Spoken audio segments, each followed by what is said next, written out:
Meus queridos alunos do sétimo ano, vamos iniciar a nossa oitava aula online de História, estudando em casa. Pegue o seu livro de História e acompanhe comigo a leitura e a explicação do conteúdo.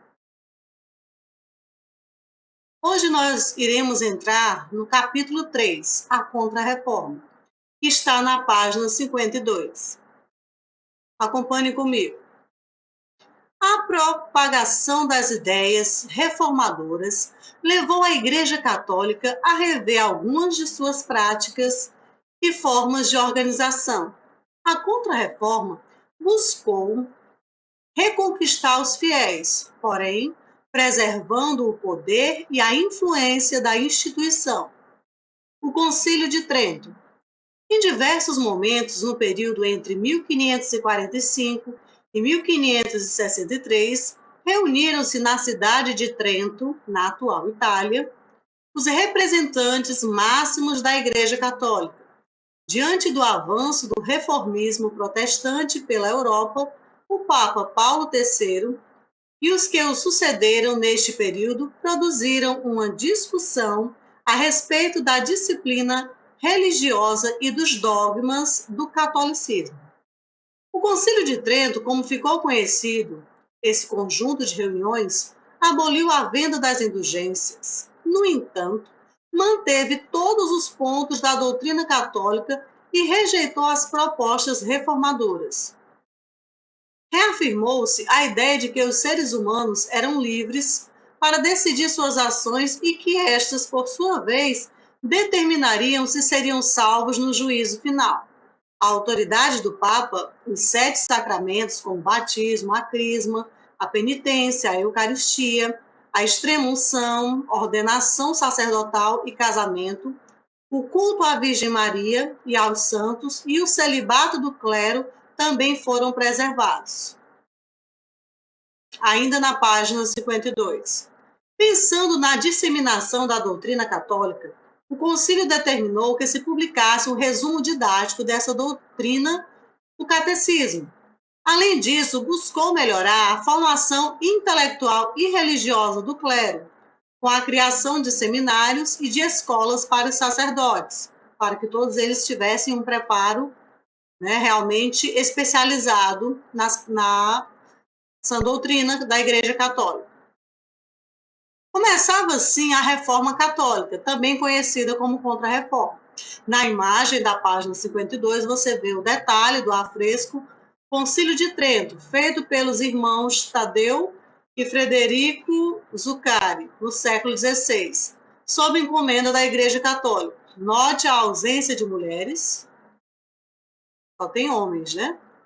A ausência de mulheres, a predominância de homens mais velhos e a hierarquia identificada pelas vestes, você percebe, né?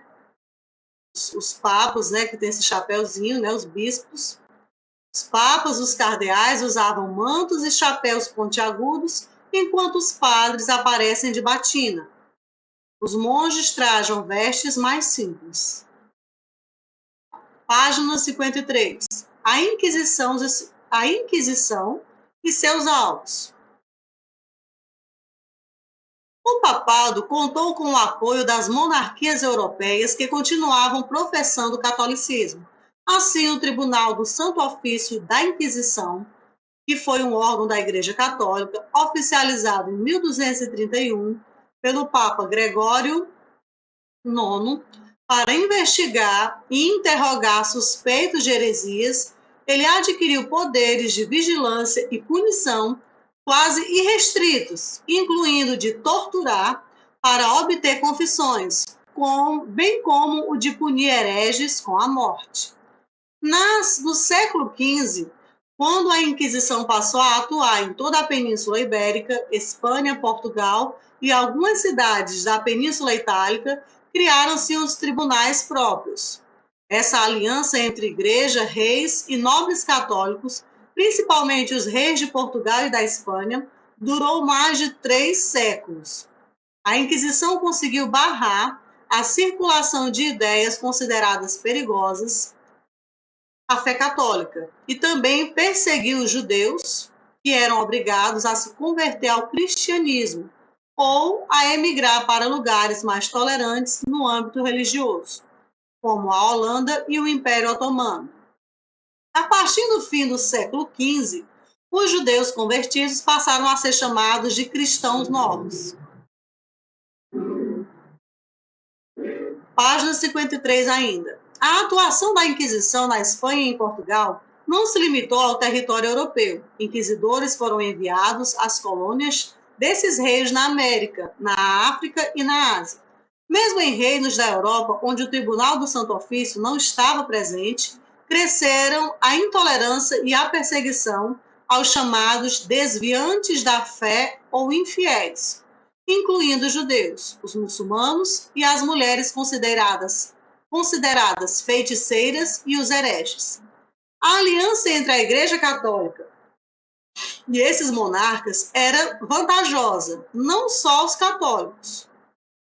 Por meio dela, garantia-se a justificativa religiosa para a conquista de territórios pertencentes a muçulmanos, povos africanos e indígenas do continente americano. Na imagem você vê a gravura de brasão do Tribunal do Santo Ofício de 1692.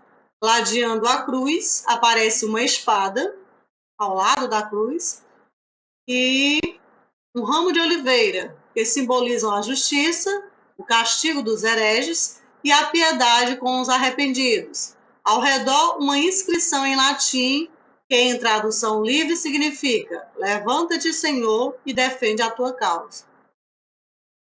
Página 54. A censura a ideias e livros. Por meio da censura inquisitorial, a Igreja controlava a circulação de livros com ideias protestantes contestadoras ao credo católico, ou consideradas impróprias à moral católica. Muitos filósofos, físicos e artistas que defendiam ideias contrárias aos dogmas do catolicismo foram censurados e perseguidos, e suas obras foram incluídas no Index Librorum Prohibitorum, uma espécie de catálogo criado no Concílio de Trento e que tinha como função listar as obras proibidas pela Igreja Católica. Após lerem previamente tudo que estivesse prestes a ser publicado, os censores do tribunal cortavam partes dos textos e os proibiam completamente. Quem lesse os livros vetados poderia ser preso, interrogado e sentenciado. Algumas obras humanistas foram proibidas durante séculos nas escolas e nas universidades católicas, como as de Erasmo de Roterdã, Nicolau Maquiavel e Giordano Bruno. Ainda na página 44. Muitos dos cientistas e filósofos que viviam nas regiões submetidas à Inquisição não apenas tiveram suas obras tiradas de circulação, como também foram julgados por suas ideias nos tribunais eclesiásticos. Esses tribunais conduziam o julgamento em uma cerimônia chamada auto de fé, que também se caracterizava como um evento. Os juízes faziam um sermão, os réus, embora não tivessem direito à defesa, tinham de pedir perdão. A sentença era pronunciada e os condenados eram punidos diante da comunidade. Galileu Galilei, por exemplo, renunciou às suas teorias para manter-se vivo. Giordano Bruno, porém, foi condenado à morte e queimado na fogueira. A Santa Inquisição não perdoava, não. Continuando aí na página, você vê uma imagem de Philipp van Limborch, o Auto de Fé, de 1692. Gravura colorizada. Os julgamentos eram acompanhados por nobres e membros da alta burguesia, representados com roupas coloridas. Você vê aqui as roupas coloridas, os membros da burguesia. As figuras que usam vestes escuras nas bancadas centrais são os inquisidores. Página 55, os jesuítas e a expansão católica. Reforçando a empreitada de expandir a fé católica pelo mundo, a ordem religiosa Companhia de Jesus, surgiu em 1534, sendo idealizada pelo nobre militar espanhol Inácio de Loyola, de 1491 a 1566. Os jesuítas, integrantes dessa ordem, ficaram conhecidos como soldados de Cristo, em razão de seu trabalho missionário e das rígidas disciplinas e hierarquia que caracterizava o grupo. Diferentemente das ordens monásticas, cujos membros se enclausuravam em mosteiros e conventos, os membros da Companhia de Jesus deveriam renunciar os bens materiais, fazer voto de pobreza e disseminar o catolicismo. Apesar de não ter sido criada pelo então Papa Paulo III, este aprovou a criação da ordem diante da necessidade de conter a propagação do protestantismo. Os jesuítas tinham elevado grau de instrução, eram homens estudados e se dedicavam principalmente à educação. 15 anos depois de sua fundação, a ordem já havia enviado religiosos para regiões da África, da Ásia e da América, inclusive a partes do atual território brasileiro. Por meio da pregação e da catequese, converteram ao catolicismo milhares de pessoas e convenceram fiéis a manter-se vinculados à igreja. Os jesuítas estiveram entre os primeiros colonizadores europeus a pisar em solo americano. Após buscarem se aproximar da cultura e da língua nativas do local onde aportavam, eles desenvolviam estratégias para converter os indígenas à fé católica. Em suas peregrinações territoriais, eles fundavam as missões jesuíticas, ou reduções, nas quais reuniam indígenas em aldeias com o objetivo de catequizá-los.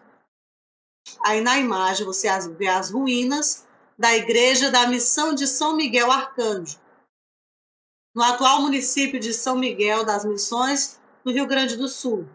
Fundada por jesuítas, jesuítas espanhóis no século XVIII, essa igreja chegou a reunir milhares de indígenas guaranis a quem a Companhia de Jesus desejava catequizar. Aí você vê as ruínas da igreja. Página 56. A arte barroca e a religião. O sentimento ocasionado pela Contra-Reforma também se expressou no campo das artes. Tratava-se de um estilo com forte inspiração no repertório cultural do catolicismo. Esse estilo, que se opunha aos ideais de leveza e inspiração próprios da antiguidade clássica e característico das obras renascentistas, foi chamado nos séculos seguintes ao seu surgimento de barroco. Originou-se na Península Itálica, o barroco, na segunda metade do século XVI e se espalhou pela Europa católica na transição para o século seguinte.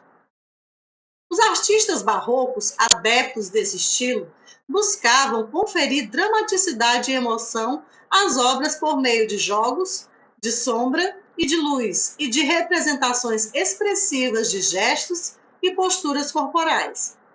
O recurso da luz é utilizado intencionalmente a fim de direcionar o olhar do observador para o acontecimento de que se destaca a obra.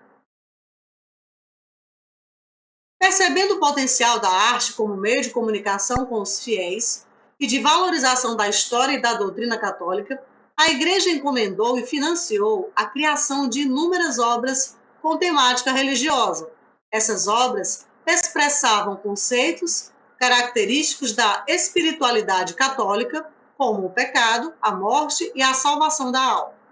Embora tenha sido influenciado pelo barroco na técnica e no estilo, a arte na Holanda calvinista e nos reinos alemães luteranos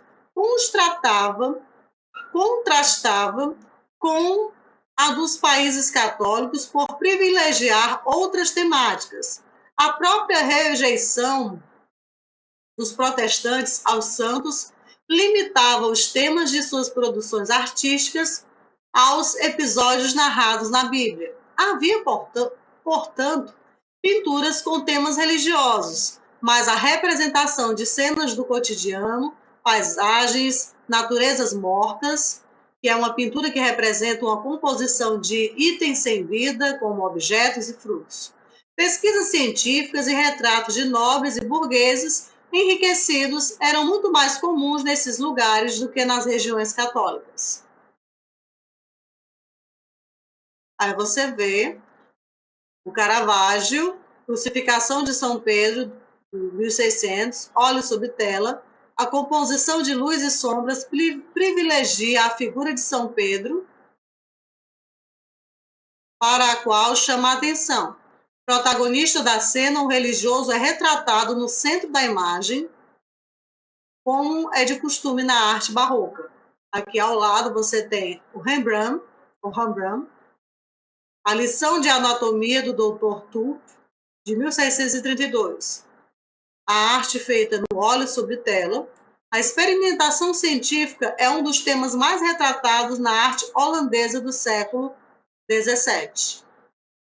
Vamos para a nossa atividade. Vocês irão reler as páginas 52 a 57 e irão responder as seguintes questões. Na primeira, o que foi a Contra-Reforma? Você vai descrever o que foi. A qual processo histórico do século XVI ela se contrapunha? 2. Você, no caso, como estamos estudando em casa, você vai fazer sozinho. Anote no caderno pelo menos 3 decisões ou medidas tomadas pelo Concílio de Trento. Depois identifique entre essas que você anotou quais delas contemplaram as críticas dos protestantes. E a terceira, ainda sozinho, né? Não pode ser em dupla. Pesquise em publicações impressas ou digitais. Você vai fazer uma pesquisa na internet, uma foto atual que retrate o julgamento no Brasil. Lembre-se de registrar a fonte da foto, além do local e a data dela. Depois responda. Desculpa. Na foto, quem está sendo julgado? Você vai fazer essa pesquisa primeiro dessa foto. Não esqueça de pegar esses dados. Aí sobre a foto você vai responder A, B e C. Terminada a atividade, envie a foto da atividade respondida, tanto a pergunta como a resposta copiada de caneta azul, preta ou vermelha, tudo feito de caneta porque fica mais legível. Envie para o meu WhatsApp. Essas atividades são muito importantes, sejam pontuais. Quem ainda tem atividade atrasada, por favor, envie-as para que eu possa garantir a sua presença e excelentes notas. Desde já, eu conto com o empenho de cada um de vocês e neste momento eu finalizo mais um Estudando em Casa.